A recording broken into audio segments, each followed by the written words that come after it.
Mazda's little MX-30 eSkyActiv REV is a plug-in hybrid, but a very different one.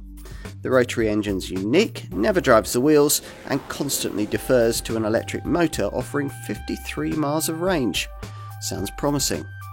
So at last, another Mazda with a rotary engine. What's it like? Well, you push the start button, there's a background bong, and the dial needles ahead of you perambulate before coming to rest. The needle on the left gauge eventually settling on top of the purple charge zone as a green ready signal illuminates. Shift the little gear selector to the left, then down into D, and you're ready. But for what?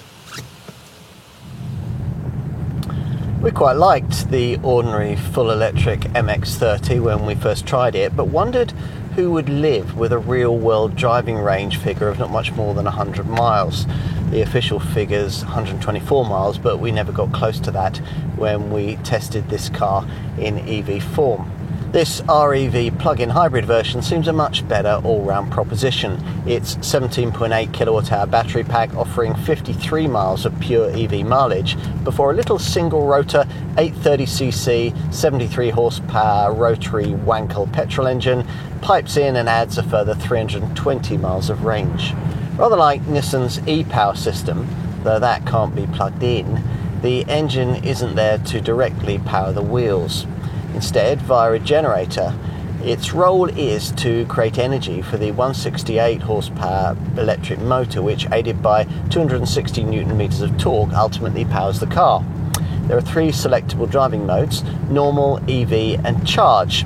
Normal uses the electric motor alone and keeps the rotary engine switched off until the battery charge level drops below 43% or the throttle is used in a spirited fashion.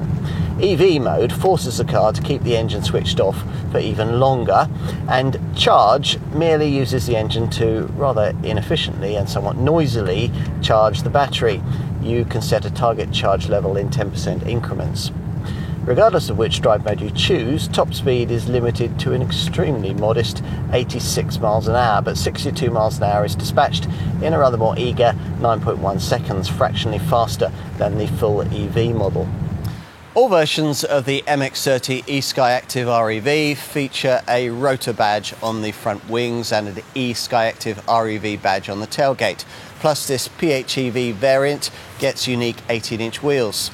Otherwise, you're going to struggle to differentiate it from the ordinary full electric MX-30 model, which offers its own unique expression of the brand's usual so-called Kodo design theme.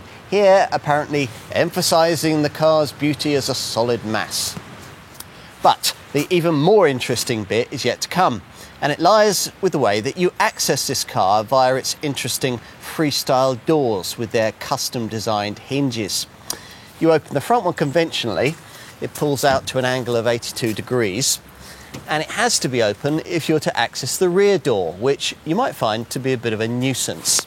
For rearward access, you pull on this mid-level interior catch to open the rear door, which opens backwards to 82 degrees. At which point you really get the whole pillarless concept being offered here, the absence of the usual central B-pillar, making it much easier to load in things like buggies or wheelchairs, or to strap small children in at the back. It's one of the things that might easily really sell this car to you.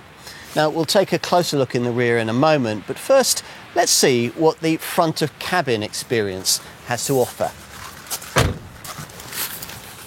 Well, it's very Mazda, with a high-set, quite commanding driving position, impressive levels of build quality, and an airy, spacious feel from the horizontally orientated dash.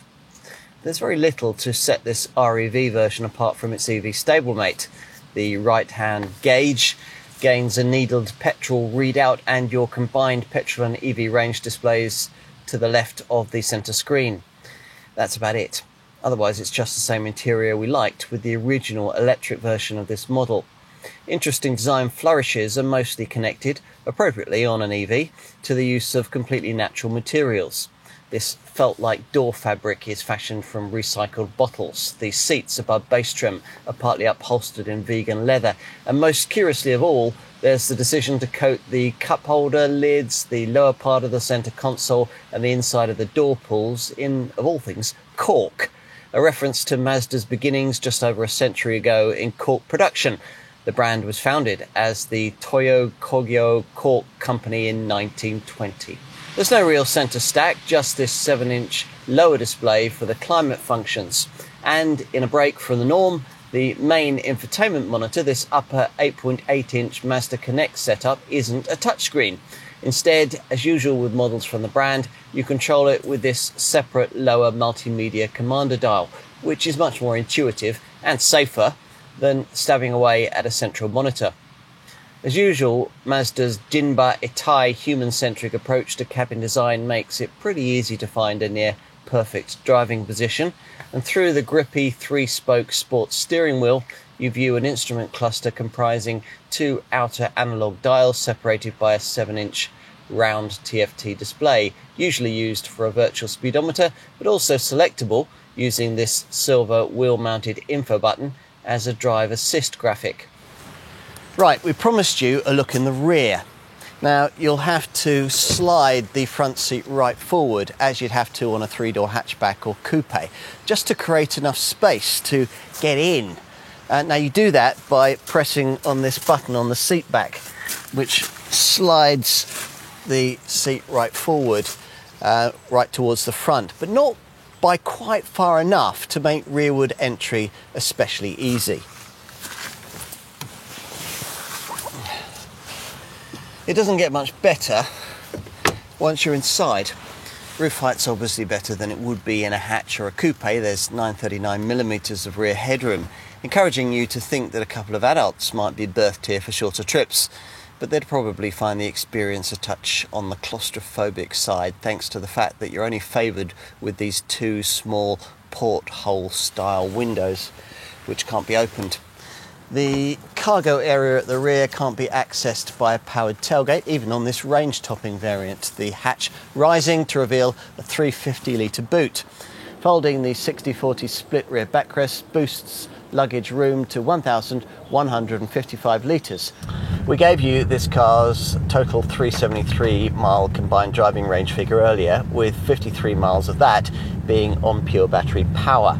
In other words, this MX-30 eSkyActiv REV will go 3 times as far as the ordinary full battery MX-30 model manages between charges, the EV version's rated at just 124 miles.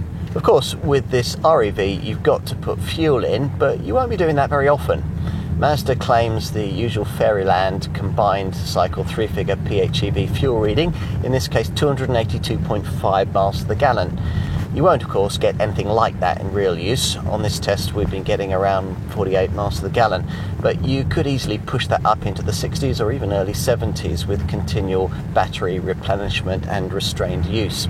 Conversely, if you forget to regularly charge the battery, you'll be lucky to see the right side of 40 miles to the gallon. You can thank the prodigious 1.8-tonne curb weight for that.